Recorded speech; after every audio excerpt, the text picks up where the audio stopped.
कि अभी ये रॉड के सामने एक पार्टिकल रख दिया गया और बोला इसका पोटेंशियल एनर्जी बताओ। तो हम लोग इसका इसके साथ पेयर बना बना के इंटीग्रेट करने लगे। कुछ देर बाद रिंग ले आएगा, एक पार्टिकल रख देगा, इसका इसके साथ बताओ, स्फीयर ले आएगा। ऐसे कोई भी कंटिन्यूस ऑब्जेक्ट ले आएगा, सामने एक पार्टिकल रख देगा, बोलेगा बताओ उस पार्टिकल का पोटेंशियल एनर्जी इस ऑब्जेक्ट की वजह से कितना है। और हर बार हमको यही प्रोसेस रिपीट करना होगा, इंटीग्रेट करना पड़ेगा, एक एक पार्टिकल का इसके साथ इंटरेक्शन लिखना होगा, हर बार ये काम करना होगा। अब हमको ये याद आ रहा है कि यही सेम प्रॉब्लम तो हम लोग के सामने फोर्स को लेके आया था, कि फोर्स के कैलकुलेशन में भी, क्योंकि न्यूटन्स लॉ ऑफ ग्रेविटेशन तो दो पार्टिकल के बीच ग्रेविटेशनल फोर्स बताता है, तो फिर हमको बार बार इंटीग्रेट करना पड़ता। तो क्या किया गया, एक कंसेप्ट लाया गया फील्ड का, एक टर्म इंट्रोड्यूस किया गया gravitational field and gravitational field intensity. और वो ग्रेविटेशनल फील्ड इंटेंसिटी क्या था, इसका इफेक्ट, ये कोई भी ऑब्जेक्ट है उसका किसी जगह पर जो इफेक्ट आ रहा है, मतलब force per unit mass define कर दिया गया छोटा जी। तो ऑब्जेक्ट की वजह से किसी भी जगह पर ग्रेविटेशनल फील्ड इंटेंसिटी का एक फॉर्मूला बना दिया गया है ना, कहीं से ले आए इंटीग्रेट करके या जैसे भी, एक बार मेहनत करके वो फॉर्मूला हम लोग ले आए, फोर्स पर यूनिट मास। तो अब किसी जगह पर ग्रेविटेशनल फील्ड इंटेंसिटी पता है, इसकी वजह से हमको यहाँ जी पता है, तो अब यहाँ पर कोई मास m रखा है, तो फोर्स लिखने के लिए हम क्या कर देते हैं, m into G, force per unit mass into mass, force आ जाता है। तो अब फोर्स हम लोग जी m1 m2 by are square नहीं लिखकर m इंटू जी लिखना चालू कर दिए, और जी हम लोग को वेरियस ऑब्जेक्ट्स की वजह से जी का वैल्यू समहाउ पता है। यही सेम प्रॉब्लम जब आप पोटेंशियल एनर्जी लिखने के लिए आया, कि पोटेंशियल एनर्जी लिखने में भी बार बार ये काम करना पड़ेगा।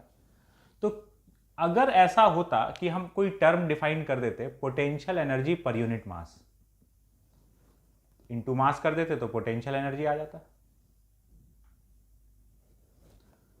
जैसे m इंटू जी करके फोर्स मिल रहा है, वैसे ही m इंटू समथिंग करके अगर पोटेंशियल एनर्जी मिलना चालू हो जाए तो बढ़िया काम हो जाएगा। तो थोड़ी देर के लिए मान लो इस टर्म को हम बोल देते हैं पोटेंशियल, है ना, एक नाम दे दिए पोटेंशियल। तो जैसे इस ऑब्जेक्ट का हमको यहां पर ग्रेविटेशनल फील्ड इंटेंसिटी पता है, ग्रेविटेशनल फील्ड इंटेंसिटी मतलब force on unit mass, force per unit मास पता है, वैसे ही इस ऑब्जेक्ट की वजह से यहां पर पोटेंशियल एनर्जी पर यूनिट मास पता हो तो मस्त काम हो जाएगा। पोटेंशियल एनर्जी पर यूनिट मास इंटू मास कर देंगे तो पोटेंशियल एनर्जी आ जाएगा। तो जैसे जी एफ बाई एम करके डिफाइन किया गया था, वैसे ही एक टर्म अगर ऐसे डिफाइन कर दिया जाता है तो हमको पोटेंशियल एनर्जी लिखने में आसानी हो जाएगा। और फिर हम हर ऑब्जेक्ट के लिए दो दो चीज याद रख लेंगे, एक ग्रेविटेशनल फील्ड इंटेंसिटी याद रख लेंगे और दूसरा पोटेंशियल याद रख लेंगे। मतलब फोर्स पर यूनिट मास याद कर लेंगे और पोटेंशियल एनर्जी पर यूनिट मास याद कर लेंगे। इनटू मास करते ही एक से फोर्स मिल जाता है और दूसरे से पोटेंशियल एनर्जी मिल जाएगा। तो ये बार बार ये लफड़ा ना करना पड़े इंटीग्रेशन का, तो एक टर्म डिफाइन किया गया पोटेंशियल एनर्जी लिखने को आसान बनाने के लिए, और उस टर्म का नाम है पोटेंशियल। पोटेंशियल को तुम पोटेंशियल एनर्जी पर यूनिट मास समझ सकते हो, ये यही चीज है, इसको ऐसे ही डिफाइन किया गया है कि अपना ये वाला पर्पस पूरा हो जाए। जैसे ग्रेविटेशनल फील्ड इंटेंसिटी क्या है, फोर्स पर यूनिट मास।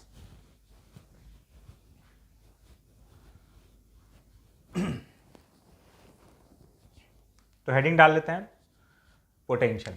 और अब आगे से जब भी हम लोग पोटेंशियल एनर्जी लिख रहे होंगे तो हम लोग पोटेंशियल इनटू मास करके ही लिख रहे होंगे। जैसे कि ग्रेविटेशनल फोर्स लिखते हैं तो mass into gravitational field intensity m into G करके लिखते हैं।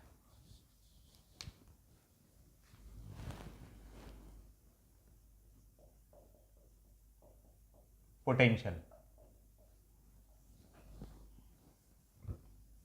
इसका एक डेफिनेशन दिया गया है और डेफिनेशन इसी तरीके से दिया गया है कि अपना वो पर्पस पूरा हो जाए जैसे हम लोग इसको लिखना चाहते हैं। तो क्या डेफिनेशन है,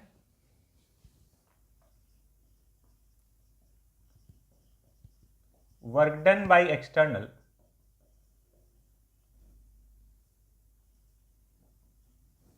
to bring a unit mass, to bring a unit point mass slowly from infinity to a point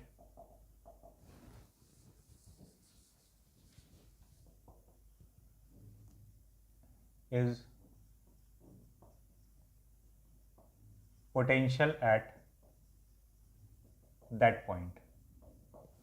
किसी पॉइंट का पोटेंशियल क्या है ना, जैसे फील्ड किसी एक पॉइंट पर निकालते हैं वैसे ही पोटेंशियल किसी एक पॉइंट का निकालेंगे। और क्या है पोटेंशियल?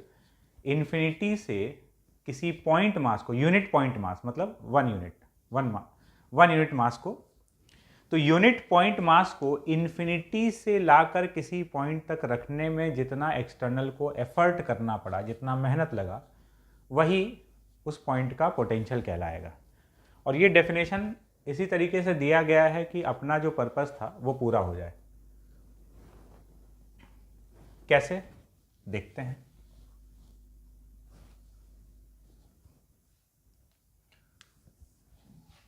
जैसे एक पॉइंट मास है m, इसको इन्फिनिटी से यहां तक लाकर रखा गया इस पॉइंट पर, है ना। इस प्रोसेस में वर्क डन बाय एक्सटर्नल जो है वो W एक्सटर्नल के बराबर है। इन्फिनिटी से स्लोली लाकर यहां पर रख दिया गया, तो इस प्रोसेस में एक्सटर्नल का वर्क हो गया W एक्सटर्नल। तो इस पॉइंट का पोटेंशियल क्या है?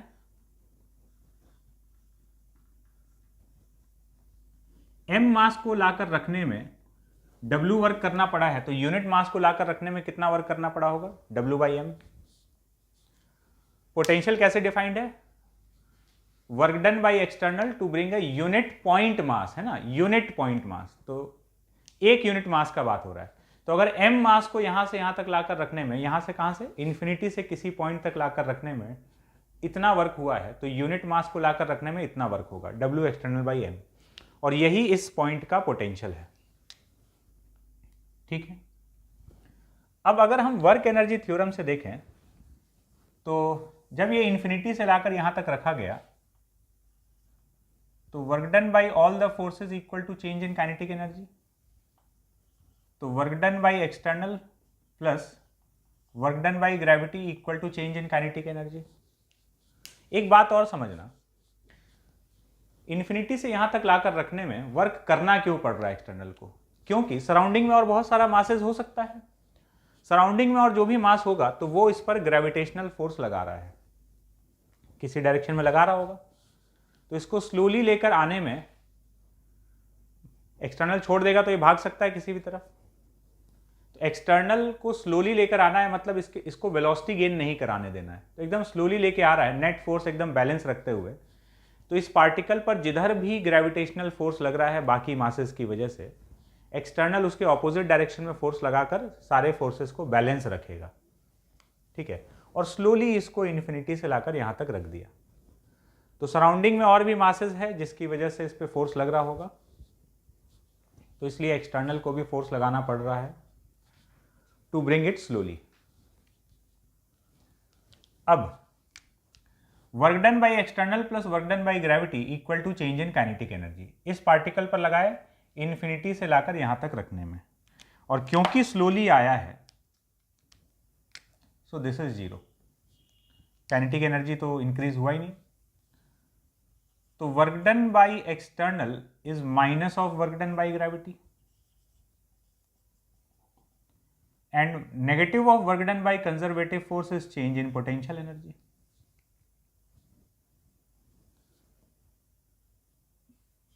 Final potential energy minus initial.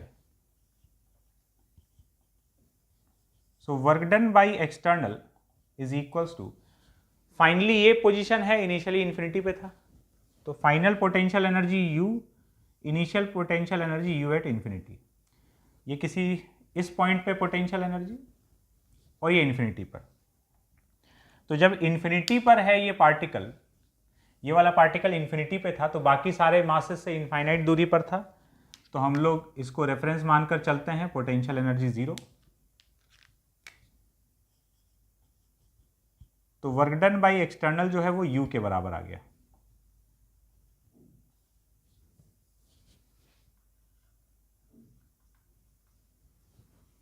तो V is equals to U by M।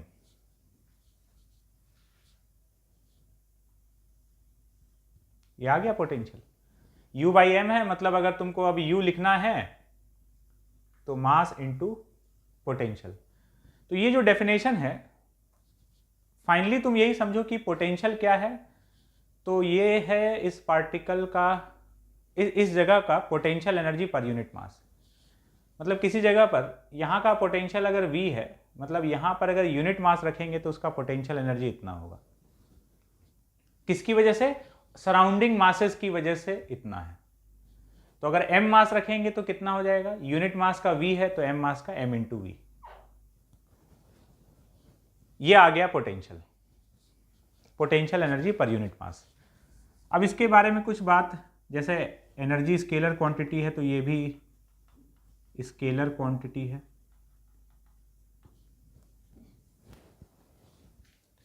इसका यूनिट देखोगे,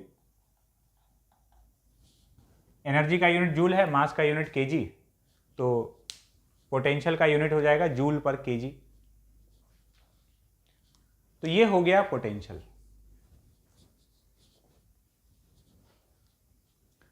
अब आगे से हम लोग जब भी पोटेंशियल एनर्जी लिख रहे होंगे तो हम लोग इस तरीके से लिख रहे होंगे, मास इंटू वी करके।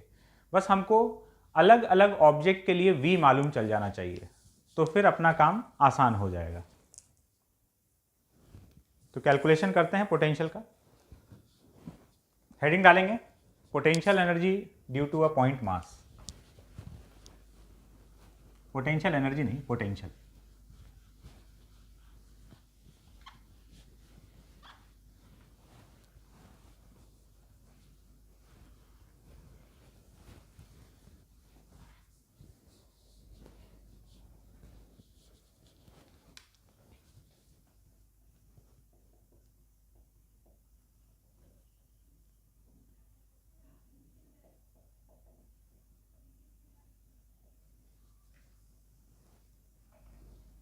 Potential due to a point मास।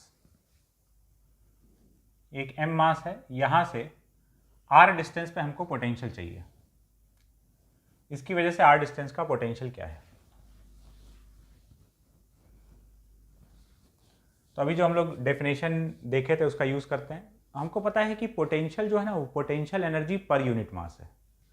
ठीक है, तो ये m मास है, इसकी वजह से r डिस्टेंस का पोटेंशियल निकालना है। तो हम क्या करते हैं, हम एक मास m रख दिए। इस मास m का इसकी वजह से पोटेंशियल एनर्जी कितना हो जाएगा? Minus GMM by R. ये इसका पोटेंशियल एनर्जी हो गया। तो m मास का पोटेंशियल एनर्जी इतना है, तो यूनिट मास का पोटेंशियल एनर्जी कितना होगा? U by M minus GM by R. तो ये हो गया पॉइंट मास का पोटेंशियल किसी भी r डिस्टेंस पर। इसका डायरेक्शन क्या होगा? तो ये बकवास बात है, पोटेंशियल का कोई डायरेक्शन नहीं होता। Potential is a scalar quantity, दिमाग में रखना। और ग्रेविटेशनल पोटेंशियल, देखो इसके साथ माइनस लगा है, मतलब पोटेंशियल हमेशा नेगेटिव है। अब यहां पर एक बात दिमाग में रखना, जिसकी वजह से तुम्हारा क्वेश्चन में सिली मिस्टेक हो सकता है या तुमको फंसाया जा सकता है। बहुत छोटा सा मैथमेटिकल बात है। क्या है ना, वेक्टर क्वांटिटी में प्लस माइनस डायरेक्शन का रिप्रेजेंटेशन है, उसके मैग्नीट्यूड में कोई भी हिस्सेदारी नहीं है। मतलब अगर हम बोलते हैं कि किसी का वेलोसिटी -4 मीटर पर सेकेंड है और किसी का वेलोसिटी 3 मीटर पर सेकेंड है, ठीक है, तो इसका मतलब ये है कि हम ये बताना चाह रहे हैं कि ये जिस भी डायरेक्शन में है ना, ये उसके ऑपोजिट डायरेक्शन में, ये माइनस साइन खाली यही बता रहा है। किसी एक डायरेक्शन को हम लोग पॉजिटिव, दूसरे को नेगेटिव मान रखे हैं। अगर हम पूछें कि इन दोनों में से कौन सा वेलोसिटी ज़्यादा है, तो डेफिनेटली ये वाला ज़्यादा है, इसका मैग्नीट्यूड ज़्यादा है। माइनस साइन यहां पर मैग्नीट्यूड का हिस्सा नहीं होता है, डायरेक्शन का हिस्सा होता है। लेकिन स्केलर क्वांटिटी में कोई डायरेक्शन नहीं होता। स्केलर क्वांटिटी में नेगेटिव साइन उसके मैग्नीट्यूड का हिस्सा होता है ना, उसके वैल्यू का हिस्सा होता है। मतलब अगर हम पोटेंशियल में बोलें कि मान लो कभी ऐसा बोल दिया जाए कि कहीं का पोटेंशियल -4 है और कहीं का पोटेंशियल 3 है, which one is greater? Scalar quantity, कोई भी स्केलर क्वांटिटी या एनर्जी मान लो, है ना, हम बोल रहे हैं कि कहीं का एनर्जी -4 जूल है और कहीं का एनर्जी 3 जूल है, which one is greater? This is greater. ये -4 है, यहां पर माइनस इसके वैल्यू का पार्ट है ना, मैग्नीट्यूड का हिस्सा है। तो 3 इज ग्रेटर। इनफैक्ट 0 और -4, 0 इज ग्रेटर। -1 एंड -4 कौन ज्यादा है? -1 ज्यादा है। बात समझ में आया? सीधा सा बात है। स्केलर क्वांटिटी है ना, ये नंबर लाइन होता है, 1 2 3 -1 -2 -3। नंबर लाइन में जो जितना राइट साइड में है वो उतना बड़ा है। तो -1 और -3 में जो राइट में है वो बड़ा है, -1 बड़ा है। -1 और 1 में 1 बड़ा है। -2 और 0 में 0 बड़ा है। जो राइट में है 3 और 1 में 3 बड़ा है। स्केलर क्वांटिटी बिल्कुल ये नंबर लाइन के हिसाब से देख सकते हो। तो ये चीज़ दिमाग में रखना है ना कि ये नेगेटिव है, तो कभी -4 कहीं का पोटेंशियल बोल दे और कहीं का -2, कौन सा ज़्यादा है? तो -2 ज़्यादा है इन कंपैरिजन टू -4। इसका अगर हम लोग ग्राफ बनाएं पोटेंशियल वर्सेस आर का, तो r टेंड्स टू 0 पर, v टेंड्स टू इनफाइनाइट हो जाएगा। r नियरली 0, तो ये क्वांटिटी इनफाइनाइट जाएगा। कैसा इनफाइनाइट? Negative infinity. तो r टेंड्स टू 0 पर v का वैल्यू नेगेटिव इन्फिनिटी। और जैसे जैसे r बढ़ेगा, r इनफाइनाइट की तरफ जाएगा। r बहुत बड़ा हो गया तो v टेंड्स टू 0, v 0 की तरफ हो जाएगा। तो जैसे जैसे r बढ़ता जा रहा है v घटता जा रहा है और ये 0 की तरफ टेंड कर जाएगा। तो ये v वर्सेस r का ग्राफ बनेगा फॉर अ पॉइंट मास। तो अब हम लोग को एक पॉइंट मास का पोटेंशियल पता है r डिस्टेंस पर। पॉइंट मास का पता है तो अब सारा चीज़ पॉइंट मास से मिलकर ही बना है। तो हम लोग पॉइंट मास के हेल्प से बाकी ऑब्जेक्ट का पोटेंशियल कैलकुलेट कर सकते हैं। एक क्वेश्चन देखते हैं।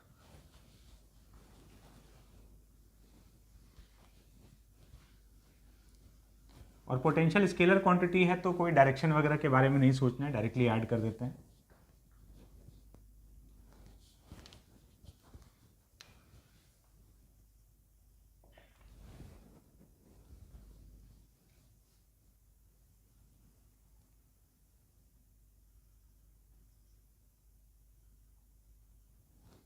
ये 2 पॉइंट मासेस है एक स्ट्रेट लाइन पर। Draw the variation of potential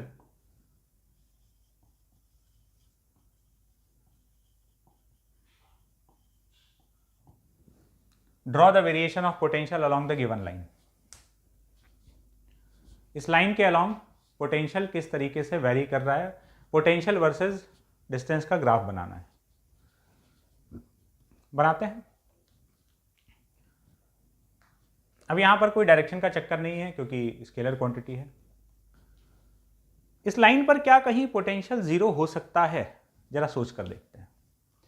क्या पोटेंशियल कहीं पर 0 हो सकता है? तो जवाब है नहीं, पोटेंशियल 0 नहीं हो सकता है।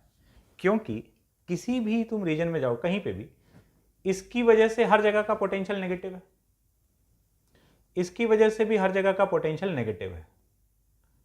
तो कहीं भी लिखोगे तो इसकी वजह से भी नेगेटिव कंट्रीब्यूशन, इसकी वजह से भी नेगेटिव कंट्रीब्यूशन, तो पोटेंशियल ज़ीरो होना ही नहीं है। तो इस लाइन पर या पूरे स्पेस में कहीं भी इन दोनों की वजह से पोटेंशियल मिलाकर ज़ीरो नहीं होने वाला है। ठीक है, अब ग्राफ ड्रॉ करते हैं।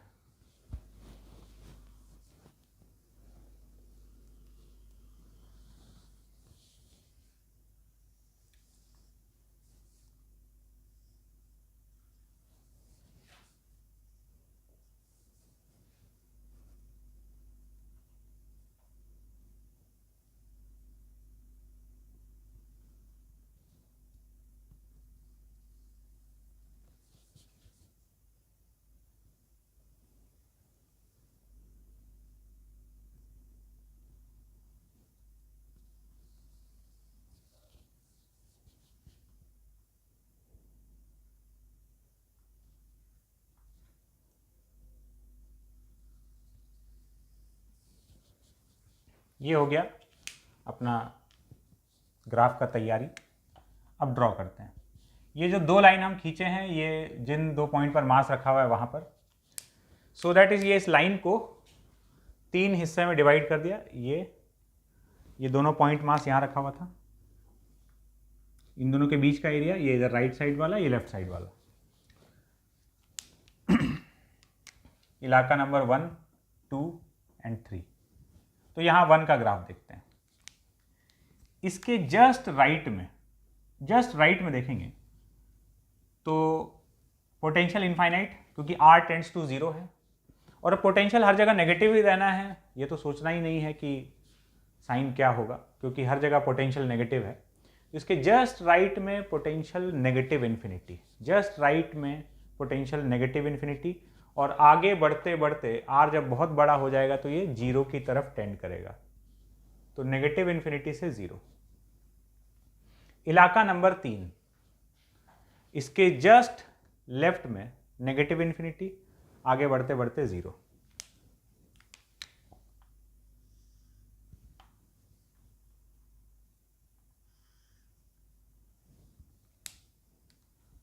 जस्ट लेफ्ट में नेगेटिव इन्फिनिटी, आगे बढ़ते बढ़ते 0। और बीच वाले एरिया में देखा जाए, इसके जस्ट राइट में इन्फिनिटी नेगेटिव वाला, इसके जस्ट लेफ्ट में भी इन्फिनिटी नेगेटिव वाला, इधर भी नेगेटिव इन्फिनिटी, इसके जस्ट लेफ्ट में भी नेगेटिव इन्फिनिटी। तो यहाँ पर भी नेगेटिव इन्फिनिटी है, इधर भी नेगेटिव इन्फिनिटी है। तो ऐसे बढ़ेंगे तो पहले कुछ थोड़ा सा बढ़कर और वापस यहाँ भी इन्फिनिटी है, क्योंकि r0 है, या इधर भी इन्फिनिटी है, तो पूरे में तो इनफाइनाइट है नहीं।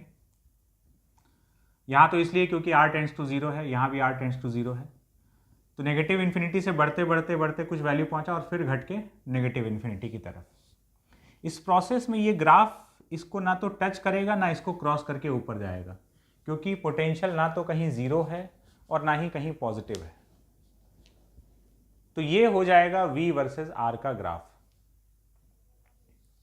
V वर्सेस R के ग्राफ में जब भी तुम पोटेंशियल वर्सेस पोजीशन का ग्राफ बना रहे हो, उसमें अगर कोई मैक्सिमा या मिनिमा वाला पॉइंट दिखता है तो ये मैक्सिमा और मिनिमा वाला पॉइंट कुछ बताना चाहता है।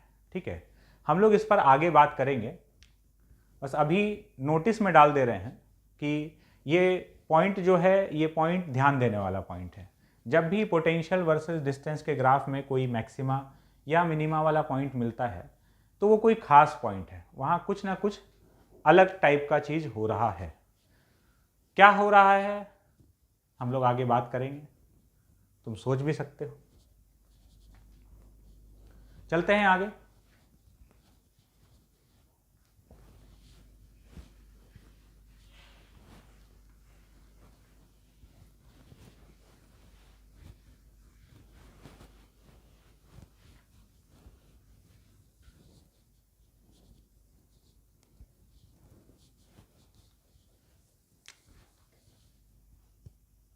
एक क्वेश्चन देखते हैं।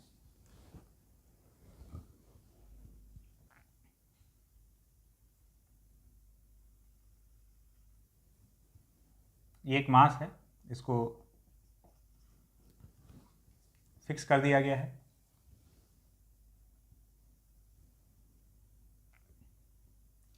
यहां से r डिस्टेंस पर एक और आइडेंटिकल पार्टिकल है m, इसको v0 वेलोसिटी देख के छोड़ दिया गया। स्पेस में यही दो पार्टिकल है और कहीं और कुछ भी किसी टाइप का फोर्स वगैरह कंसिडर नहीं करना है, तो इसको v0 स्पीड देकर छोड़ दिया गया। Find maximum gap between the particles. इन दोनों पार्टिकल के बीच का मैक्सिमम गैप बताना है। सॉल्व करते हैं। इसको जब वेलोसिटी देके छोड़ा गया, ये तो फिक्स है। अब ये वाला जो पार्टिकल है, ये दोनों एक दूसरे पे फोर्स लगा रहा है, तो जब ये आगे जा रहा है ना, तो ये इसको ऐसे अट्रैक्ट कर रहा होगा। ये इनिशियल डिस्टेंस r0 दिया हुआ है, ठीक है। ये इस पे फोर्स लगा रहा होगा, तो इस पार्टिकल को रिटार्ड करेगा, तो ये पार्टिकल आगे जाते जाते इसका वेलोसिटी कम होते जाएगा, कम होते होते कहीं ना कहीं रुकेगा। तो फाइनली सिचुएशन ये है कि r डिस्टेंस पर जाकर इस पार्टिकल का वेलोसिटी 0 हो गया। उसके बाद ये लौट जाएगा, ये इसको खींच लेगा। ये वाला पार्टिकल इसको अट्रैक्ट कर रहा है, तो ये वापस लौटने लगेगा।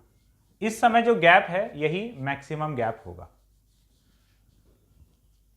तो अब यहां पर सिर्फ कंजर्वेटिव फोर्स है जो कि वर्क कर रहा है, ग्रेविटेशनल फोर्स, और कोई वर्क करने वाला नहीं है। ऐसे क्वेश्चन में है ना, इस चैप्टर में मैकेनिकल एनर्जी कंजर्वेशन का आगे चल के बहुत ज़्यादा यूज़ होने वाला है, और ये पोटेंशियल एनर्जी, पोटेंशियल सब हम लोग उसी के लिए तैयार कर रहे हैं, है ना। इस टाइप का बहुत सारा क्वेश्चन दिखेगा कि कितना वेलोसिटी दे दें कि इतनी दूरी तक चला जाए, या इतना वेलोसिटी दे दिए तो कितना दूर चला गया होगा। इस टाइप के क्वेश्चन में हम लोग मैकेनिकल एनर्जी कंजर्वेशन इस्तेमाल कर रहे होंगे। करके देखते हैं। यहां कोई भी नॉन कंजर्वेटिव फोर्स वर्क करने वाला नहीं है। मैकेनिकल एनर्जी कंजर्वेशन, इनिशियली इस सिस्टम का potential energy -gm²/r, kinetic energy ½mv0², r नहीं r0। बाद में इस सिस्टम का potential energy -gm²/r and kinetic energy 0। बस हो गया।